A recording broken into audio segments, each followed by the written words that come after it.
मुद्द्याचं बोला तुमच्या T shirt वरती नेमकं कुठल्या मुद्द्याबद्दल बोलायला हवं? काय रद्दबिद्द केलेलं नाही। जे काय अधिकारी MIDC तिथे उपस्थित होते त्यांनी मंत्री महोदयांना हेच सांगितलंय की तीच जागा योग्य आहे। अनेक ठिकाणी आम्ही सर्वे केल्यानंतर फायनली ती जी 450 हेक्टर जमीन होती तीच MIDC साठी योग्य आहे, तिथे कंपन्या येऊ शकतात। त्याच्यामध्ये कुठेही नीरव मोदीची जमीन ही नाही। उलट नीरव मोदीला जमीन जेव्हा विकली गेली तेव्हा राम शिंदे स्वतः तिथं आमदार होते। जर काय त्यांच्या दोघांमध्ये वाद झाला असेल आर्थिक तो त्यांचा व्यक्तिगत आहे, पण नीरव मोदीची जमीन या MIDC मध्ये कुठेही नाही। ग्रामपंचायतली सुद्धा ठराव हा MIDCच्या बाजूने सकारात्मक दिलेला आहे। उगाचच अपप्रचार राम शिंदे त्या ग्रामपंचायतबद्दल सुद्धा करतात। फक्त ग्रामपंचायतचं मत आहे की बागायत जमीन तिथं जाऊ नये आणि तेवढी वगळण्यात आलेली आहे। MIDC तिथं यावी यासाठी गडकरी साहेबांना विनंती करून 2 मोठे नॅशनल हायवे हे मतदारसंघामध्ये यावे यासाठी आम्ही पाठपुरावा केला, त्याला यश आलं। 70-80% काम नॅशनल हायवेचं झालेलं आहे। त्यामुळे राम शिंदे यांना MIDCचं किती कळतं आणि ते फक्त राजकीय हेतू मनामध्ये ठेवून नको त्या विषयामध्ये डोकं घालून गरिबाला अडचणीत आणण्याचा प्रयत्न ते करत आहेत।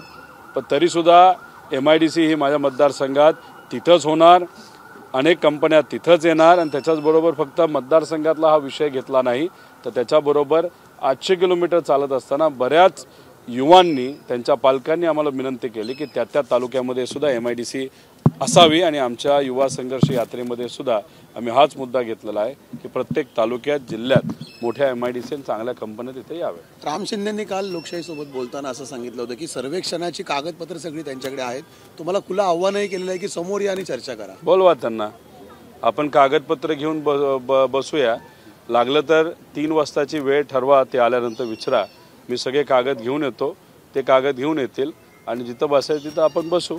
आहे का हिंमत तर या आणि दाखवा नीरव मोदीची जमीन कुठे आणि नीरव मोदीची जमीन कधी विकली गेली, कधी नीरव मोदीला घेतली, तेव्हा तिथं आमदार कोण होतं हे तुम्ही तिथं सांगा।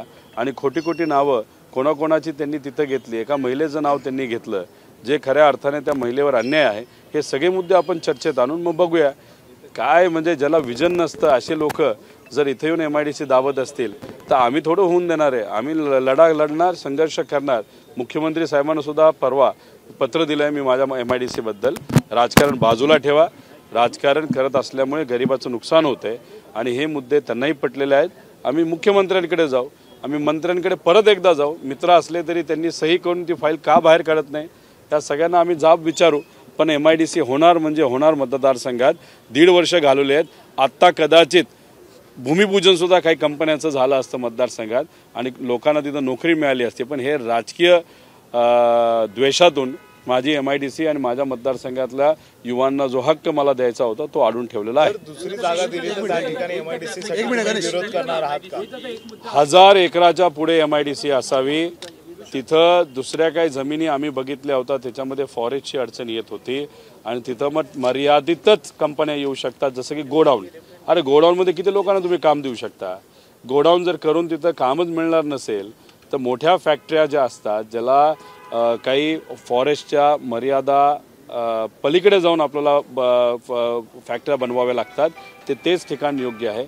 बाकी इतर ठिकाण तिथं मर्यादा येणार आहेत, मोठ्या कंपन्या येऊ शकणार नाही, हे आम्हाला माहिती आहे। याचाच अभ्यास करून ते ठिकाण आपण निवडलेलं आहे।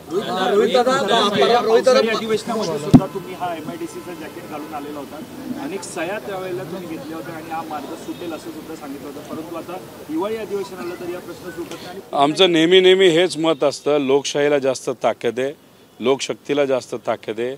1,10,000 पेक्षा जास्त युवांनी त्यांच्या पालकांनी सह्या केल्या होत्या, त्यामुळे त्याची ताकद नक्कीच सत्तेपेक्षा जास्त आहे। हे आम्ही पाठपुरावा करून दाखवून देऊ आणि लवकरात लवकर MIDCला जी फायनल सही राहिली आहे अध्यादेश काढण्याची ती सुद्धा होईल। आणि त्यांचा जो प्रयत्न चालला आहे एका गायरान जमिनीवर करायचा, ती काही 101 एकर आहे। एक असं ठिकाण आहे जिथं फॉरेस्ट आसपास आहे, तिथं मोठ्या कंपन्या येणार नाही, फक्त गोडाऊन येऊ शकतात, ती सुद्धा 300 एकराची जमीन आहे।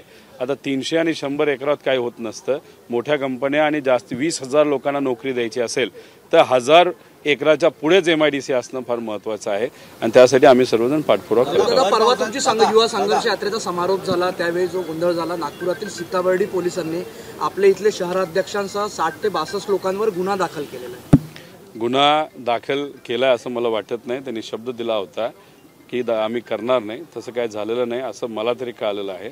पण त्यात जर ठराविक लोकांवर केला असेल तोही मागे घेण्यासाठी आम्ही पाठपुरावा करू. तुम्ही मुंबईमध्ये भर पावसामध्ये तुम्ही आंदोलन केला होता. उद्योगमंत्री उदय सामंतांसोबत तुमची चर्चा झाली. उद्योगमंत्री उदय सामंत त्यांचा शब्द पाडतील असं तुम्हाला वाटतंय का? नाही वाटत, पण त्यांच्यावर प्रेशर आहे आणि खास करून देवेंद्र फडणवीस साहेबांकडनं प्रेशर येतं आहे.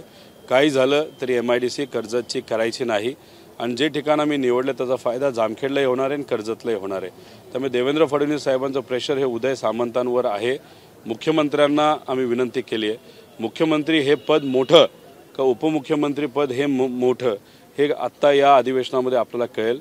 मुख्यमंत्र्यांनी सांगितलंय नाही, कर्जत जामखेड अन्याय होऊन देणार नाही, जिथं ठरलंय तिथंच MIDC होईल. आता उदय सामंत साहेब मुख्यमंत्र्यांचं ऐकतात का देवेंद्र फडणवीस साहेबांचं हे आपल्याला या अधिवेशनामध्ये कळेल.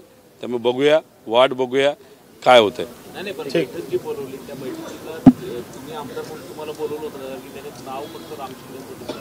आता त्याच्या आधी जी बैठक झाली त्यात माझं नाव होतं.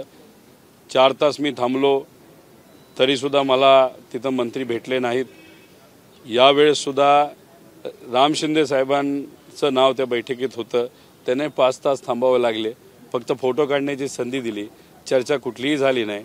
पण बाहेर येऊन राम शिंदे साहेबांनी असं सांगितलं की चर्चा खूप डिटेल झाली. काही डिटेल चर्चा झाली नाही.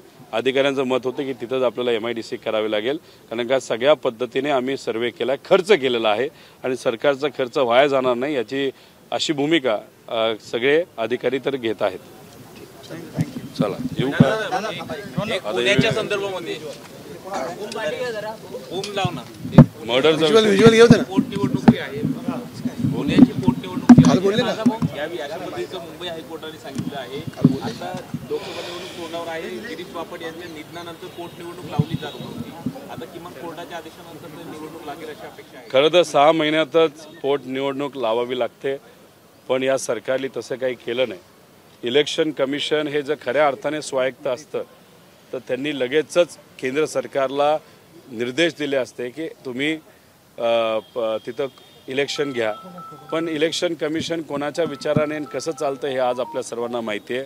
कदाचित केंद्र सरकारला ते इलेक्शन घ्यायचं नव्हतं, कारण का त्याच्या आधीच आमदार पोटनिवडणुकीमध्ये कुठला निवडून आला होता तर काँग्रेसचा, आणि मग खासदारसुद्धा काँग्रेसचा नाही तर राष्ट्रवादीचा निवडून आला असता तर नाचक्की ही सरकारची झाली असती BJPच्या, म्हणून कधी त्यांनी घेतलं नसावं.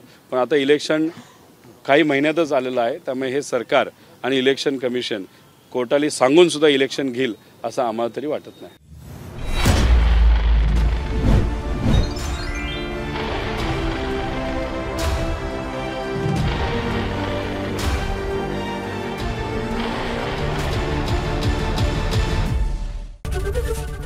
ABP माझा, उघडा डोळे बघा नीट.